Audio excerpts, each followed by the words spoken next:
there's the Mackenzies and Pat Hayes. Good morning, everyone.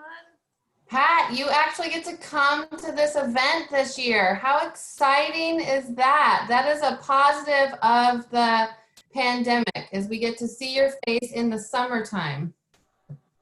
Or your finger.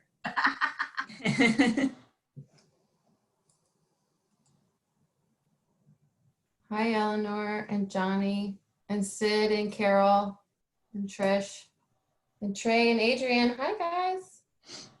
You're all muted, by the way. If you would like to respond to me, you can unmute, but you don't have to respond.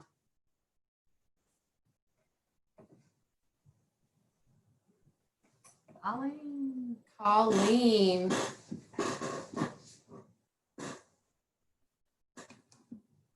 Hi, Colleen.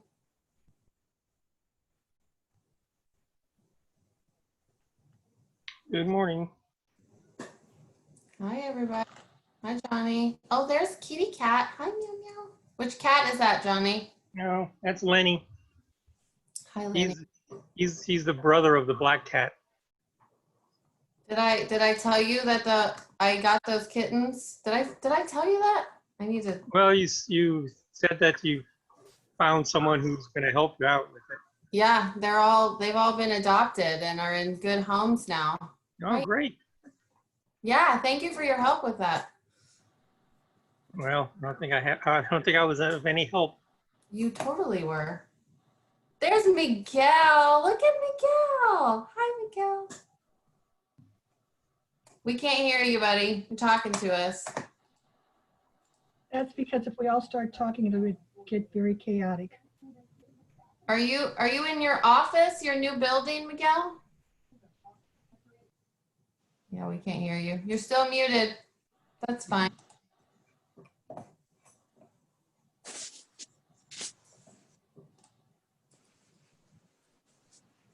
Okay. I was not mute. There you are. Yeah. Well, yeah. Well, how are you? I'm good. How are you? How are you? Well, I am alive. That's great. Yeah. That makes us very Good happy place to to hear. start. And I have been at home the whole, well, not the whole time, but most of the time. When I go out, it's just like once a week at the most. Same. And I went to the motorcycle party in South Dakota.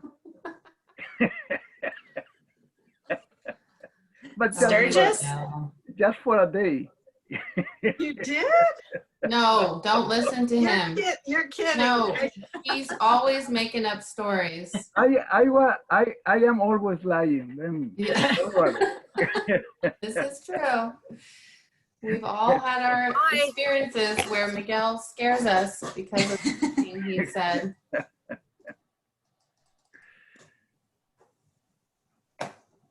Is everybody okay? Everyone's well, except Yeah, you guys. No viruses around. Knock on wood. Yeah.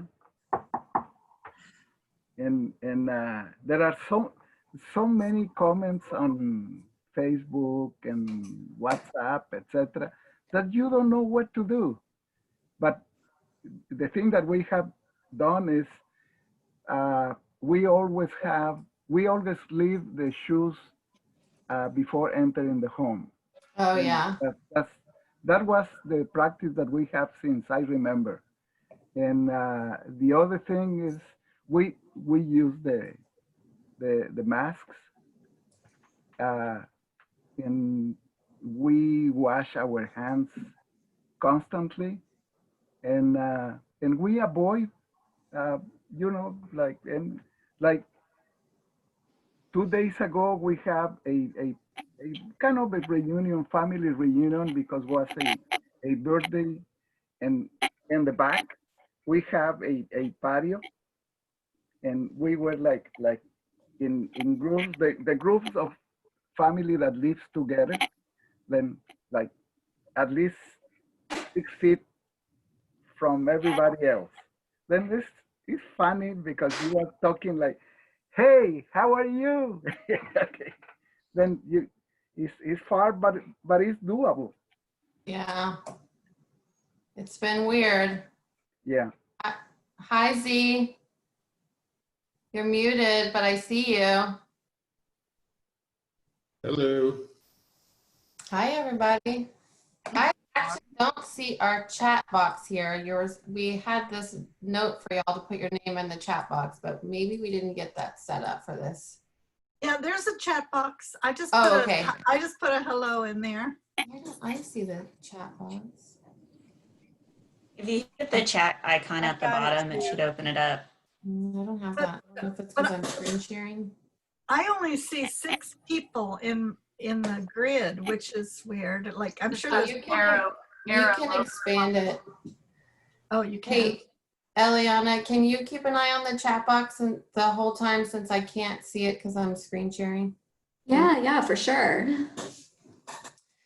We are gonna go ahead and get started because we do, oh no, we still have 5 minutes. What am I talking about? You guys are so punctual. Yeah. We love that about each and every one of you.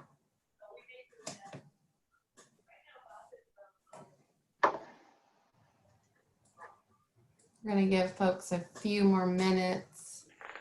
How's everybody? Some head nods. I can't see you all at once. Thumbs up. I see you, Meryl. Thank you, Jim. Good, good. Great.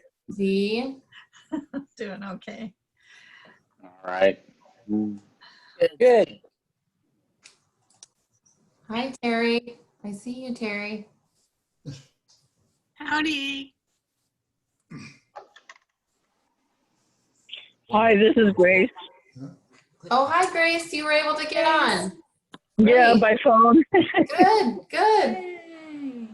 Do Okay. we have anyone else that's just by phone today? There's still everything coming in. Hi, Sonia. Well, can I talk? Yeah. Hi, Mike. I hear you. It says 48. It says 48 participants. Yep.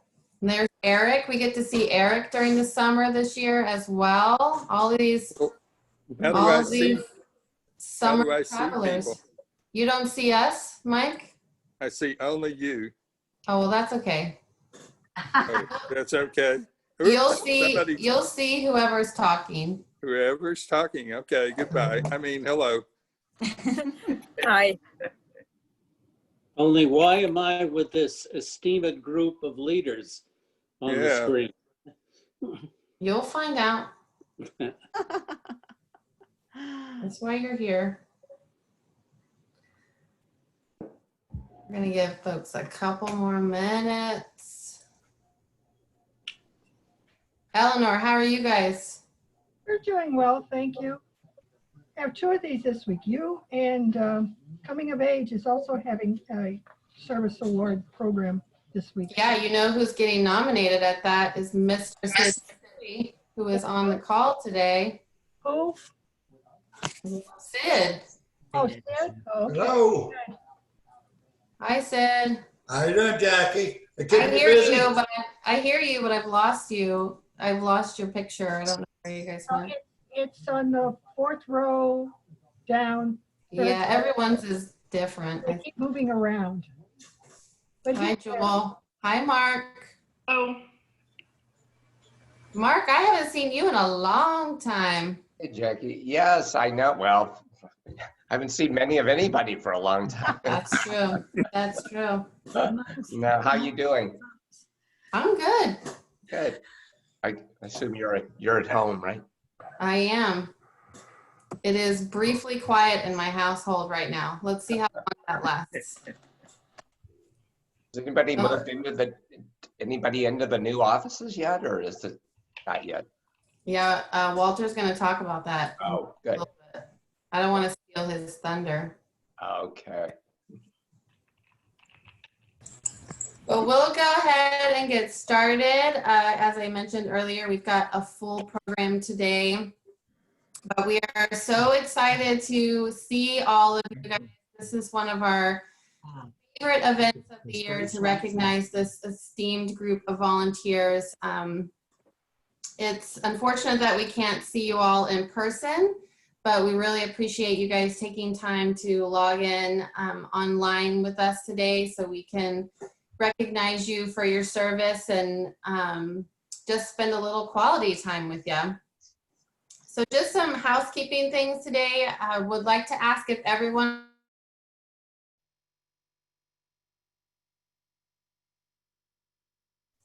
Jackie, you're muted. I got muted too. Okay. That was going to be my question, is to ask everyone to keep themselves muted just so everyone can hear what's going on. And then anytime if there's any questions throughout the event today, please feel free to share in the chat box. We are going to have opportunities for you guys to ask questions of Walter, and there will be time for you to turn your cameras on and ask questions if you'd like to. So just a little overview of what we're going to do today. We do have Walter joining us today, and he's going to give you sort of a state of update of Foundation Communities, and we'll have time for questions. Then we will break out into small groups in this group here where you'll get an opportunity to check in with us as well as check in with each other and share some of your experiences over the last year. And then we will come back together and we will have some program updates from each of our volunteer engagement team staff. They're going to say thank you and then also let you know what is to come this fall. And then right after that, we'll give out the individual recognition awards. And then we'll end with, we're going to take a group shot with everyone turning on their cameras. And just waving. So more details to come on all of that. But at this point, I'm going to turn it over to Walter to give you guys an update on Foundation Communities. You're up. All right, everyone. It is such an honor to see everybody. You all are the most amazing and caring people that I know. And I'm really grateful that you joined us for this event and just to check in on how everything's going. I'll give you the best news of all. It's been about 10 days now, but we have not had any new virus cases that we know of among our residents or our staff, which is really great news. We did have a big spike in cases back in June, like the rest of the city. About 24 residents tested positive at one point, and I think we had 9 staff that had tested positive as well. But everyone has recovered that we know of, and especially in our supportive housing, the 6 communities that serve individuals that have been homeless, a lot of those residents have medical risks or frailty, and we've only had 1 case so far of those 800 residents, and that's just really, really great news. What we're really seeing in our communities, we're helping a lot of people with rent. That's probably the biggest thing. At any point in time, 20% of our residents have struggled. The emergency fund and donations have really helped us keep people current, which is a big relief. For people that are used to working and being able to pay and not having a challenge, to take that stress off their shoulders, that we were able to cover rent has really, really been great. And our food program has doubled. We're delivering twice as much food. Of course, we can't really do the same supper clubs. We've lost that connection to people, but we're still providing food. We're starting, of course, to see challenges with childcare and people needing help with their kids, and we're watching what the schools are doing. We did have a virtual summer program in the learning centers with a few hundred kids, and that's continuing. So I thought I would, one of my favorite things about Foundation Communities is that we get to build new housing, and I'll give you a virtual tour around town if you're like to see the new projects that we're building. And you don't have to wear a hard hat or anything. This is a picture of Waterloo Terrace, and it's a great location. This is up by the Domain. It's on Mopac and Parmer, and we're pretty much on schedule. We are hoping to finish the end of November and open in December. It'll be 132 apartments, supportive housing for single adults. So a lot like Bluebonnet Studios and Capitol Studios and Arbor Terrace. 26 apartments for chronic homeless. We're talking with the Veterans Administration. They may have some veterans here. But it's really designed at super low rents for single adults. Some are working, some are not. It's a triangular shaped building. In the middle, we've got these, we actually have 3 terraces in this courtyard. We've taken everything we've learned from the last 6 projects and tried to put it into Waterloo. We have a dog run because we have a lot of residents with pets. We have our very first bed bug sauna. Pretty exciting. That way when people move in or pick up old furniture, it all goes into this special room where it'll get cooked and eliminate bed bugs. We hope that works. Any questions about Waterloo? I think if you're all muted, you can just use the chat box, and I'll try to pay attention to that. And if there's any questions, we're going to start leasing at the end of the year, probably October, November. If you know somebody that needs housing, now is the time for them to be able to apply and have a really great chance to move in. So we haven't leased anything yet. 132 units. Next slide. Hey, And Walter. this is our Laurel Creek Apartments. It'll be our newest family community. That just means that these are larger apartments. Whoop, go back to Laurel Creek yet, Jackie. We just opened in December the Jordan at Mueller. That was our last family community and learning center. Laurel Creek is going to be 88 apartments, lots of 2-bedroom and 3 bedrooms. There are 18 of these apartments that are set aside for families with children that have been homeless. I think that, to me, is one of the most powerful programs we have. We currently have 150 families at any given time. This will add 18 more. These are families typically referred from the Salvation Army, from the Passages, Rathgaber Village, or from SAFE, Buckner Children's Home, many other partners. This is on North Lamar, near Breaker. That building there in the front is huge. It's our typical learning center plus a little health center and an open door preschool. We have a partnership with Open Door at M Station, and this is our 2nd time to build a new preschool. That's exciting because it's really easy then for families with young kids to be able to have childcare right there on site. Another thing about this property at Laurel Creek, those trees you see at the top, we own that land. We were able to buy in March, right before everything shut down, 5 acres of land for the future. Fingers crossed, maybe in the next 5 years, hopefully the next 3, 4, 5 years, we'll be able to put funding together, tax credits and housing bonds, and add another 100 units there. We won't have to build a new learning center because we're building a humongous one right now. Let's see, go ahead to the next picture. And then our latest news, a month ago, we won the housing credits for 2 new projects. They're in design right now, so we are working with the city to try to get our permits. But this is a rendering sketch of Zilker Studios on South Lamar, right down the street from Bluebonnet. This is that piece of land. There's Post Apartments and the Barlotta restaurant. And that's on the south side of us. And then on the other side of us is a Planet K. But there's a little piece of half-acre land in there. And the land was actually donated to us last year. It was actually part of a zoning case with a luxury hotel. Long story short, they donated a piece of land, and now we're going to build on it.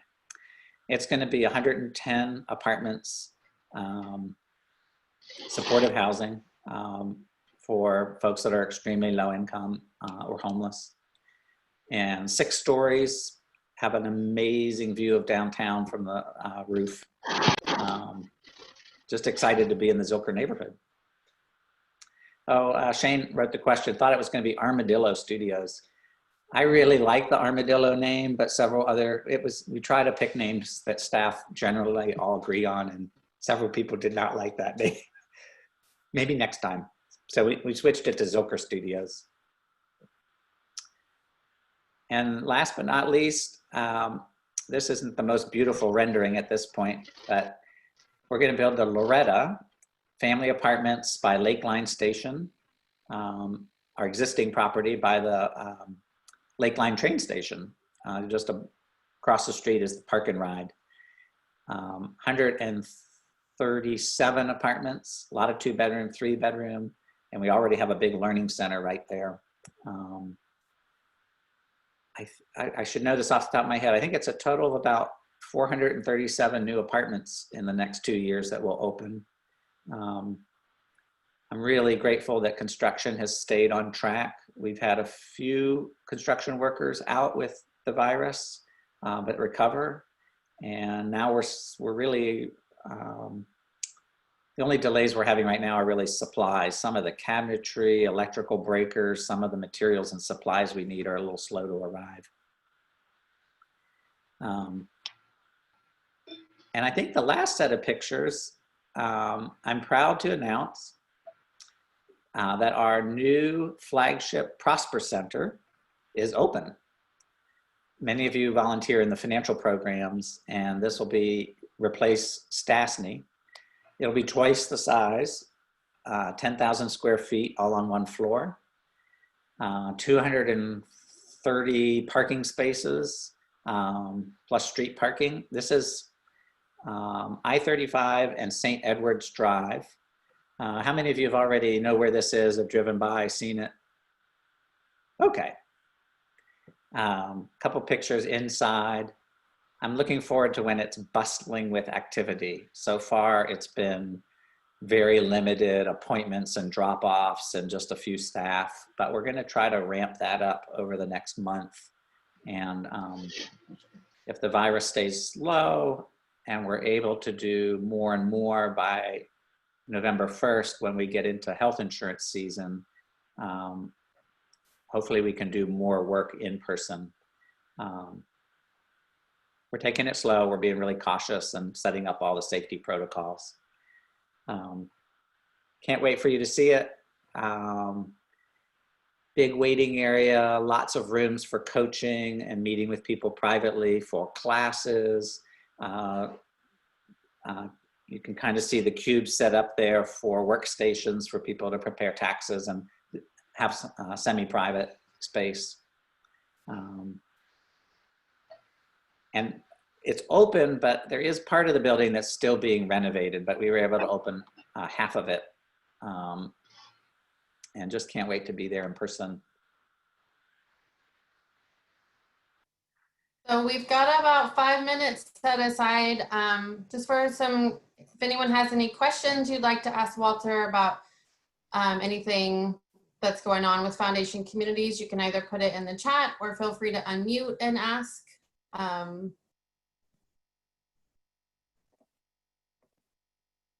No burning questions for Walter? I would say the experience so far is that we've had to very quickly convert our programs to a virtual model, virtual taxes, virtual health insurance, virtual learning centers. And we've made that pivot, but it's hard because the things we do mostly are face-to-face, shoulder to shoulder.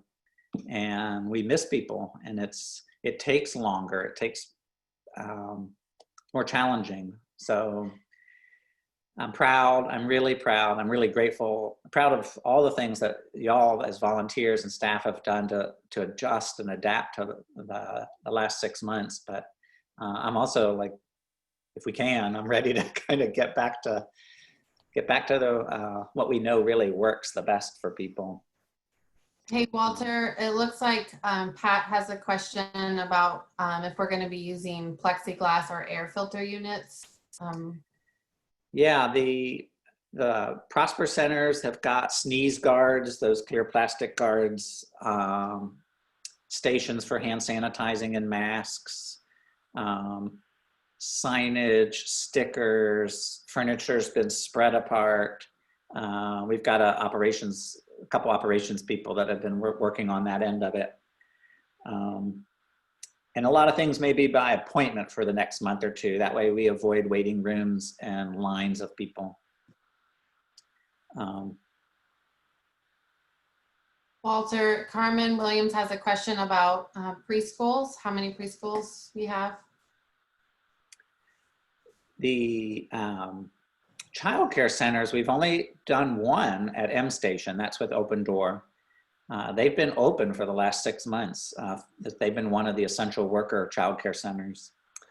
And so this will be our second, Laurel Creek will be our second full day licensed childcare.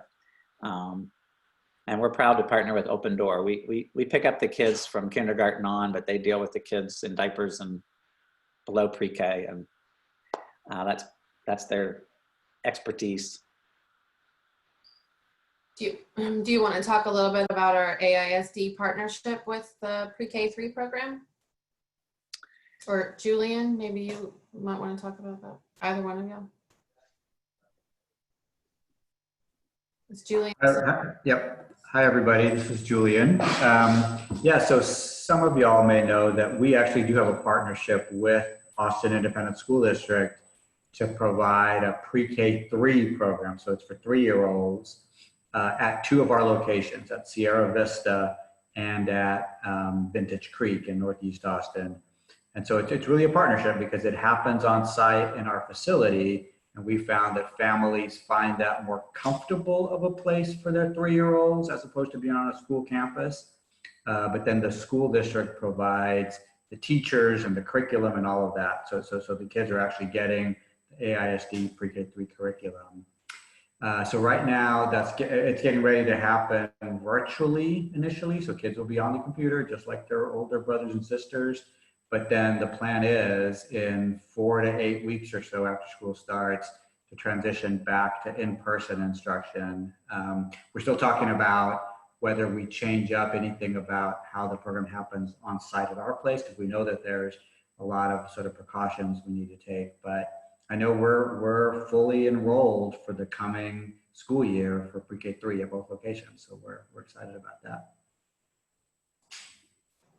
Julian, while you're on there, one of the questions was about how folks apply for housing. Can you talk a little bit about that? Well, so in general, people apply with, at the property where they want to live. So I think, especially now, that definitely the first step is to call the property to find out kind of the process. I know there's a lot of interest in Waterloo, which is going to be opening up soon. We haven't even started the leasing process, so none of the units are officially spoken for yet. And I know we posted kind of a website where people can get information about it. But as we get closer to actually taking applications, we'll definitely be putting information out about how people do that. Any last questions for Julian or Walter? We've got about a minute. I thought I'd share, Jackie, something exciting. Yeah. I don't want to jinx it, but we just applied for a federal grant. It's $1 million grant over 3 years to do really focused outreach for Black and Hispanic families with young kids around the earned income tax credit. And I'm really hopeful about it. It would particularly focus in East Austin, some of the zip codes where we think we're not getting as many families as we'd like. And one thing that's cool about it, it has a research component where we partner with the University of Texas, and the federal funds want to evaluate the impact on contributing factors to what's called the ACEs score, Adverse Child Experiences, which is really tied to success with kids as they become adults. So we'd be very excited to do that intensive outreach and very excited to have a little evaluation component as well and how that helps with child outcomes. Maybe if I say it, since I shared that publicly, that may be the opposite of jinx. That maybe that means we'll get it this time and be able to have that as soon as next tax season, which hopefully will be in person, or at least partially, or at least a hybrid. Well, thank you guys. We will have time at the end as well for staff to be available for questions. So if there are any more questions, feel free to pop them either in the chat or you can save them and we'll be available after the program to answer questions. At this time, we're going to break you guys up into smaller groups so that you guys have an opportunity to connect with each other. And we're just going to ask you guys, as we would normally do in our big, large group, to go around and share a little bit about your experience with Foundation Communities. This is definitely one of my favorite things about the year is hearing your stories. We will have a Foundation Community staff person in every breakout room to hear your story. So we're going to send y'all to breakout rooms for about 15 minutes or so, and then we'll come back together.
Hey, Eric, have you been doing any lobster fishing?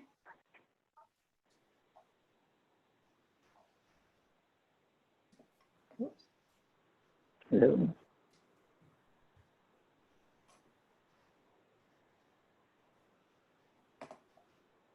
Everybody back? I see 33. I think we're missing someone still.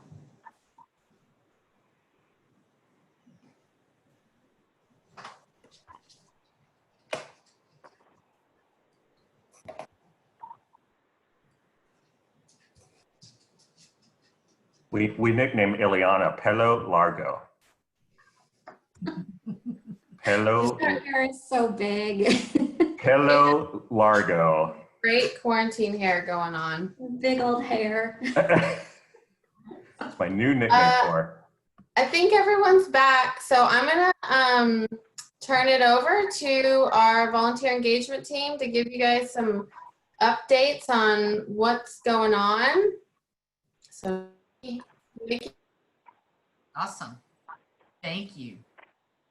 All right. Well, I just want to start off by thanking everyone. I want to echo Jackie and Walter's comments. You guys are the best, and we're so grateful to have you. And I know sometimes saying thank you and saying how grateful we are, it doesn't always feel like enough, but if you could hear us talk about how much we miss seeing every one of you every day, as well as our clients and residents. So really appreciate you guys jumping into all the virtual opportunities. It means a ton to us and our residents. So I manage our civic engagement program, and it is election season. So hopefully everyone has their voter registration address updated and valid. And we will be working this fall, and we're starting this right now. We are phoning every resident that we know does not pull up as already being registered to vote at their property. So we're working through that, making phone calls, starting out virtually, and then having those that are comfortable go on site to register folks. So this first step of just doing outreach has been huge. Just a reminder that the voter registration deadline is October 5th. So we'll be working diligently through that date to get folks registered, and then we'll switch over to get out the vote activities. So that's what's going on with regard to civic engagement. And I'll toss it over to Megan for community building. Thank you, Nikki. I am Megan with our community building program. And like Nikki, first, I just want to say a huge thank you to all of you for your support throughout the year, and especially now. I do have a few program updates about our Healthy Food Pantry, ESL, Learning Center, and Supper Club programs. In late May, we brought volunteers back to in-person volunteering with the Healthy Food Pantries. We've seen a significant increase in the number of households served by that program since the pandemic hit. Helping families access quality food really allows them to stretch their budgets during these difficult times. So that's been really important. Likewise, our supper club program quickly pivoted from in-person meals to deliveries of individually packaged meals in mid-March. Since then, groups have delivered over 1,775 meals and also contributed significantly to our emergency assistance fund, which helps our residents cover rent and other critical expenses. I think everyone has learned a lot about the challenges of online learning lately. And our youth and adult education programs have worked really hard these last 5 months to adapt our classes to an online platform. Over the summer, our ESL coordinator, Connor, offered online classes 2 days a week with the support of 2 of our stellar volunteers. And this fall, the ESL program will be online 4 days a week with a morning intermediate level class and an evening conversation class. And already our volunteers have filled all of those shifts for the semester. So we're really grateful for folks jumping in to support that. Meanwhile, our Learning Center Summer Enrichment Program moved online and served about 150 kids with the support of 14 dedicated volunteers who braved this new online world with us. The after-school program resumed last week online, and it will be online at least through mid-October. We're currently assessing how to best engage volunteers in our virtual after-school program and hope to bring volunteers back on in mid-September. We're also assessing if we'll meet our needs with our existing volunteer pool or if there'll be opportunities to engage new volunteers. So we'll know more as we get a little further into the semester. And thank you again to everybody who supports these critical programs. Next, Estelle will tell you about how volunteers will be doing online learning in the year ahead. Yes, perfect segue. Thank you, Megan. So while I don't own a program area, a volunteer program, I am a support specialist, so I kind of fill in as needed on different projects. And right now we have the task of training volunteers in a virtual format as opposed to in person, specifically for our health coverage program and tax help upcoming. So we are partnering with Talent LMS and Articulate 360 to accomplish this. And Articulate 360 is where we're doing the back-end work to create course content and to, with the purpose of training our volunteers and our staff, mostly who work at the Prosper Center. And then Talent LMS is where you as a volunteer would actually go to complete your training and where we are able to track your progress along the way. So this is self-guided modules. They allow you to progress through content at your own pace, take breaks, start back up where you left off. These courses that we're creating will contain interactive scenarios, video, text, and lots of fun ways to engage with that learning experience. So in addition to that kind of self-guided model, we'll also have live virtual sessions via Zoom where we can, present specific topics such as plan selection for health coverage or host special Q&A sessions for tax help, to aid volunteers in getting through that certification. And then all of these sessions, you'll be able to access through your main Talent LMS portal. So as I mentioned, we're focusing on health coverage and tax help programs at this time, but we're excited to see how this offering could kind of evolve in the future in terms of what we can provide through the platform for volunteer training. And obviously we've made this transition out of necessity, but do want to kind of acknowledge the benefits that come along with online training for adult learners. We've seen that revisiting lessons can aid in retention. The flexibility to go at your own pace is great.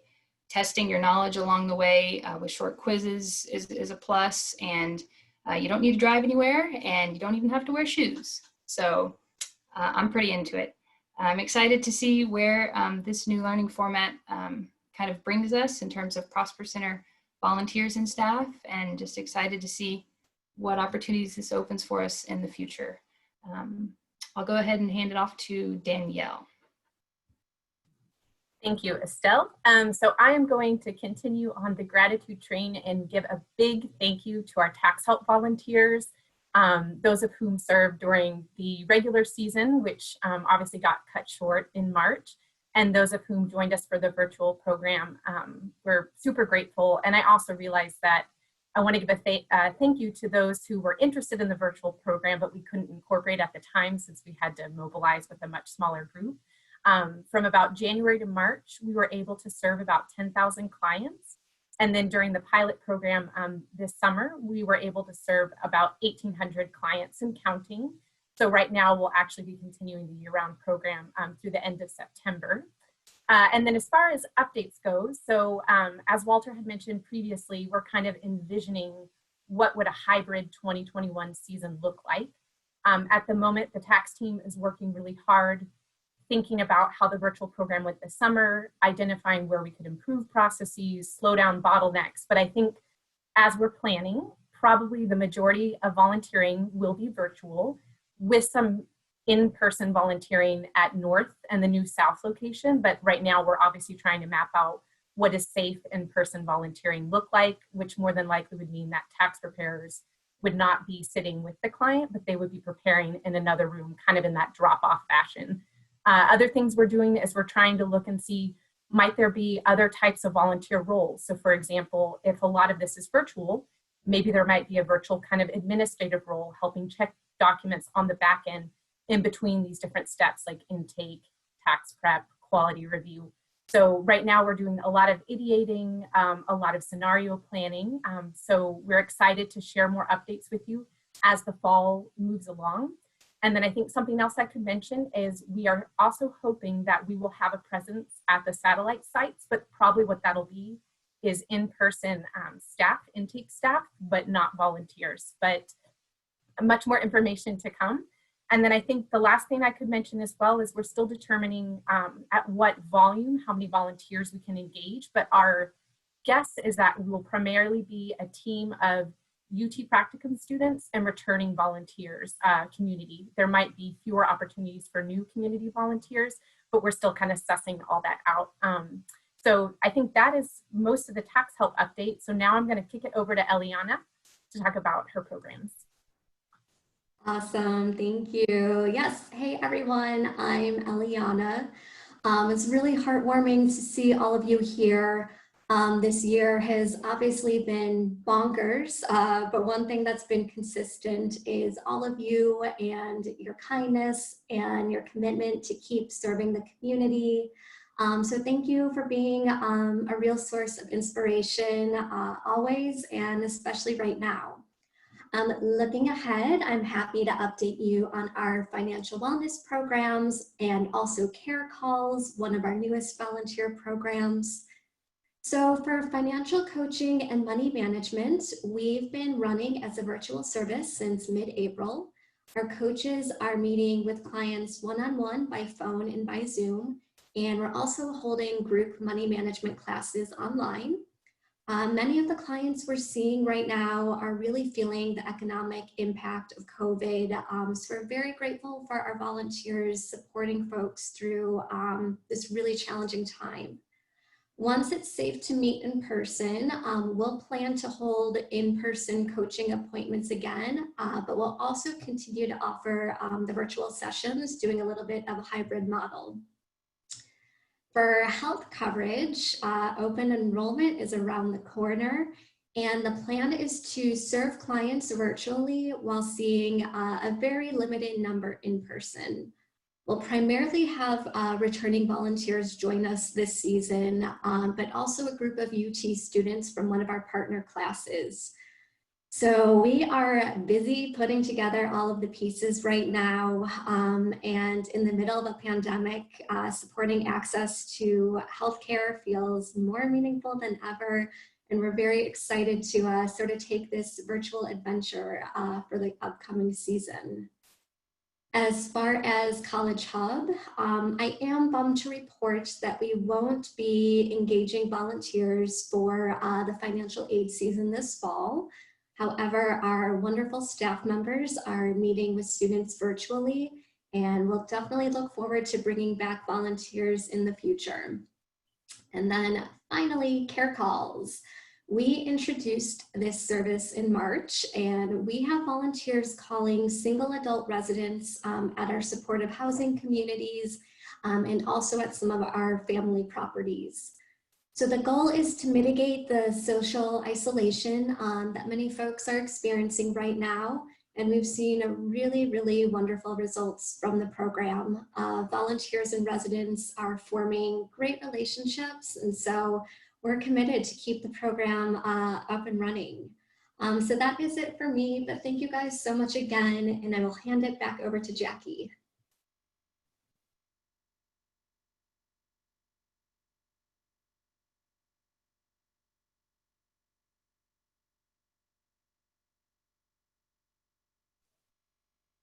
Sorry, my computer didn't want to unmute me. So now is the part of the program where we're going to recognize you individually. We are going to ask all of you to go ahead and turn off your cameras right now. And when your name is called, if you will pop your camera back up and just wave so we can see everyone individually, and you can have your chance to get recognized. So So our Outstanding Service Award is an award that we give annually to folks who, traditionally it's been people who have given 100 or more hours. This year, we decreased that number a little bit to 85 because there are a lot of you that we know would get to 100 if we hadn't have closed, if we didn't close tax season down. And so we fudged that a little bit since we have the grace to do that for ourselves, and we changed that to 85. And so that was from a time frame of May 2019 to April 2020. So our bronze level winners are volunteers who served 85 hours to 249. And here with us today, we have Sally Adair. Are you there, Sally? Sally volunteered 170 hours with our tax center program. Thank you, Sally. Next, we have Jewel Arrington, who volunteered 160 hours between our financial coaching programs and our tax center programs. I know Jewel is here because I saw her, so I'm going to give her a second to pop. There she is. Hi, Jewel. Next, we have Mark Batchelor. Mark volunteered 100 hours between financial coaching, health coverage, and tax prep. Hi, Mark. And then we have Chris Bartz, who did 88.25 hours with our tax help program. Hi, Chris. You totally would have gotten to that 100 hours this year. And then we have Tom Bell. Tom is our superstar volunteer this year. He is basically doing everything with Foundation Communities right now. He started out with our care teams earlier this year, does health coverage, healthy food pantries, tax preparations, and also has volunteered with our supper club. So this year, Tom has dedicated 87.75 hours so far. So thank you so much, Tom. And next we have Ayanna Burns, who gave 93.5 hours with our financial coaching program. Ayanna, are you with us still? There she is. Hi, how are you? Thank you so much. And then next we have Dawn Clinchy with our tax prep program, 126.5 hours with the tax centers. Hi, Dawn. And then we have Rania. I do believe that Rania is a new volunteer with us this year. 173 hours with the tax center program, and she has become a staple and a go-to for our tax team. So Rania, welcome aboard. We are so glad to have you. Thank you for everything. And Sonia Hamstra with our financial coaching, health coverage, money management, and tax help programs, 87.95 hours this year. And then Pat Hayes. Pat had 137 hours between our health coverage and tax help programs. Yay, Pat. And Grace Herrera, who's on the phone with us, so we won't get to see her face, but we can hear her voice maybe, got in 106 hours with our ESL and food pantry programs, which is not an easy task to do. So thank you, Grace. And then Pat Hotchler, I always say your name wrong, Pat, I'm sorry. Pat had 108 hours with our tax help program. Hi, Pat, it's good to see your face. And Dina Ismail with our Learning Center program, 94.75 hours. Also not an easy task to get that many hours in during our Learning Center program. So thank you, Dina. We're gonna have to get you a job soon, probably, at one of our Learning Centers. And Meryl Kettler with our Tax Center program did 106 hours, almost 107 hours. Here's Meryl. Hi, Meryl. I'm waving to you guys, but you can't see me. So just know that that's there for you. And then Steve Kowalski. I saw Steve. Hi, Steve. Steve has 107 hours with our food pantry and tax help programs. Steve, were you driving across town again this year before the pandemic? Yep. Wow, you're such a champ. Thank you. Eleanor Langsdorf. Oh, I'm not moving my slides. There we go. Eleanor Langsdorf. Eleanor has 149.8 hours with health coverage and tax help. I know she's here, so I'm going to give her a second, see if she can turn on her camera for us. Hi, Eleanor. And then Laura Kowalski, who I didn't see with Steve, even though they live in the same household. I'm going to talk about her anyways. 214 hours. There she is. Hi, Laura. 214 hours with all of the programs: civic engagement, health coverage, food pantries, financial coaching, money management. Laura's all over the place. And then we have Bruce McKenzie, who had 89.75 hours with financial coaching and tax prep. And Judy McKenzie, it's 123.8 hours with health coverage and tax prep. I know you guys were there together. Give you a second to get your camera turned back on. The Mackenzies actually had to take off a little bit early. Thank you for telling me that. Sit here and wait. They were here. They were in my group. I chatted with them. And Bob Mansa with the tax help program. I saw Bob. Hi, Bob. Bob's a relatively new volunteer too, and has jumped in full force in the deep end. I think he's in. I think we've looped him in. 109 hours with our tax prep program. Jackie, yeah. Bill Kilgore is on the call too, somewhere. Yeah, did I skip him? You did. Bill, I'm sorry. Hi, Bill. I'm so sorry. I skipped you. 96.75 hours with our tax help program. Thank you, Pat. Hi, Bill. And Mike McCants is 104 hours with our tax help program. I bet Mike doesn't want to turn his camera back on, so I won't make him. And then Chet is one of our newer volunteers as well. He has 90 hours with ESL and tax help.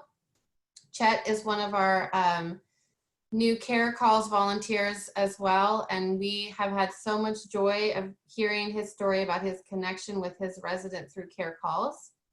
And Colleen Mullins, 85 hours with both civic engagement and health coverage. Hi, Colleen. And Charlie Nelson, 162 hours with health coverage and tax help. We have Terry Pinsock, 192 hours with financial coaching and tax prep. Hi, Terry. Trisha Ragland, 232.5 hours with tax help. Many of you probably know that Trisha helps design our tax training every year, so she's a little busy trying to figure out how to move everything online this year. Thank you, Trisha. Z Sharp, who I know was here, 95.25 hours with our tax help program. Are you still here, Z? All right, if you get your camera on, we'll still see your face. Oh, there she is. Yay, hi Z. And Eric Silverberg had 86.25 hours with our tax help program. Hi, Eric. Miguel Stubignon had 174 hours with our financial coaching, money management, and tax help programs. We have Carol and Sid Stewie, who are together. Carol had 107 hours with our tax help, and Sid did 211 hours with our tax help program. We have Ian Tennant on the call with us today. Oh, Ian, you had 99.5 hours. I should have rounded that up for you and given you 100 because I bet it's in there somewhere.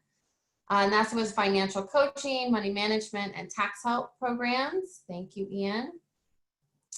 We have Mark Tibbs on the call with us today, who loves Eliana's quarantine hair. It's a big hit with Mark.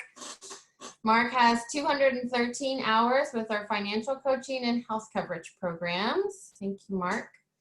And Jay Van Bevel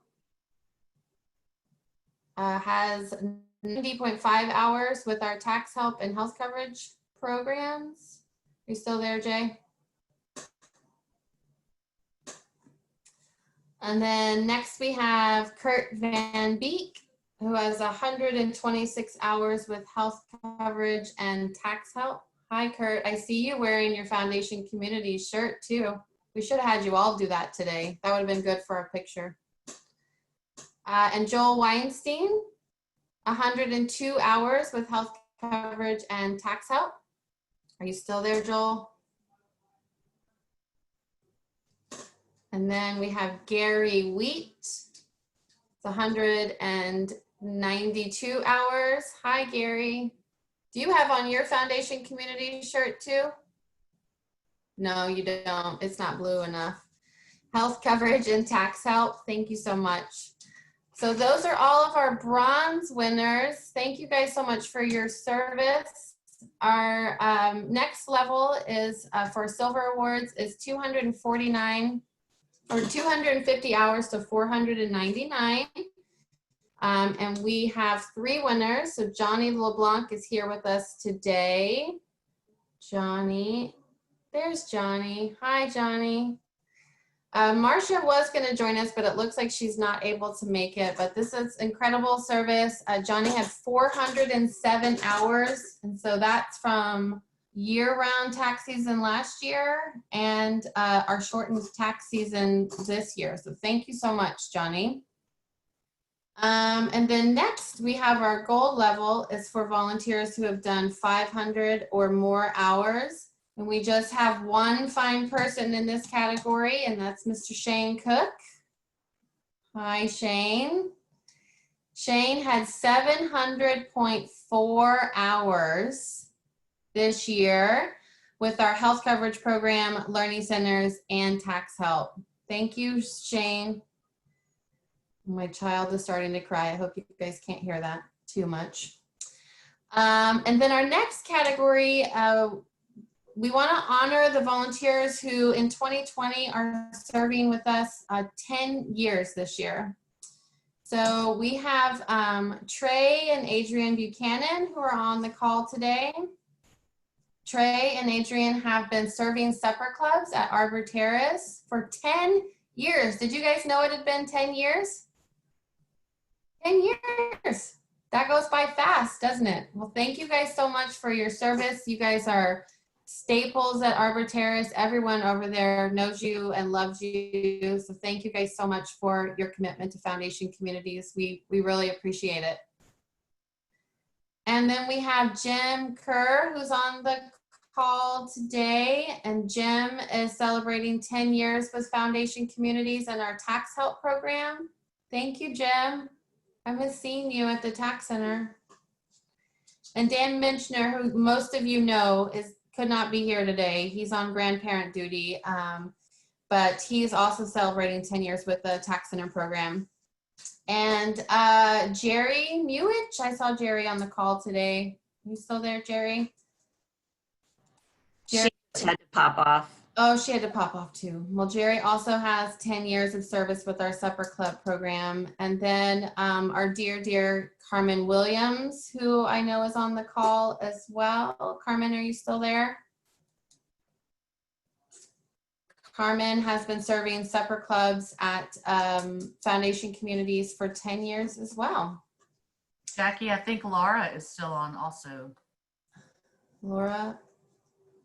Bam, there she is. Hi. All right, so that is our program today. We are just so extremely grateful.